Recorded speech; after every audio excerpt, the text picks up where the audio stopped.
Model 2004 Honda city நான் வச்சிருந்ததுல 25 mileage எல்லாம் நிரூபணமான mileage. Normal petrol எவ்வளவு வந்துட்டு இருந்ததுங்க? 16-17. நார்மல் பெட்ரோல் ஹோண்டா சிட்டி 16-17 வந்துட்டு இருந்தது. இப்போ இந்த எட்டர்னோ பெட்ரோல் சேவர் பூஸ்ட் யூஸ் பண்ணதுக்கு அப்புறம் எவ்வளவு வந்ததுங்க? 25. 25. நான் இது செக் பண்ணது எங்கன்னு கேட்டீங்கன்னா பெருந்தர அசோசியேட் பெட்ரோல் பங்க் டவுனுக்குள்ள இருக்கிறதுல சரிங்க அடிச்சேன். சரிங்க பண்ணி கோயம்புத்தூர் வந்துட்டு சரிங்க திரும்ப ரிட்டர்ன் வந்து அதே பெருந்தர பங்கெல்லாம் அதே பம்ப்லயே பம்ப் மாத்துல.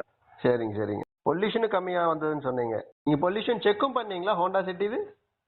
ஆமா ஆமா ஆமா. மெஷர் பண்ணி பாத்தீங்களா?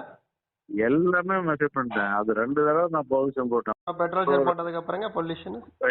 ஆமா அது ஒரு 100 கிலோமீட்டர் ஓட்டிட்டு வந்து பொல்யூஷன் பார்த்தேன். எவ்வளவு கம்மி வந்திருந்ததுங்க பொல்யூஷன்? அதெல்லாம் அவர் ரெக்கமெண்டடுக்கு கீழே பாதிக்கு கீழே 1 ரெக்கமெண்ட் பண்ணியிருந்தான்னு வச்சுக்குவேன் பொல்யூஷன் இந்த மாடலுக்கு. சரிங்க. எனக்கு வந்து 0.5 அந்த மாதிரி 80% தான் இருந்தது. ஸோ அந்த பொல்யூஷன் வந்து ரெக்கமெண்டட் வேல்யூல இருந்து 50% வந்து உங்களுக்கு கம்மியா இருந்தது. ஆமா ஆமா. எட்டர்னோ பெட்ரோல் யூஸ் பண்ணதுக்கு அப்புறம். ஆமா ஆமா. சரி சரிங்க.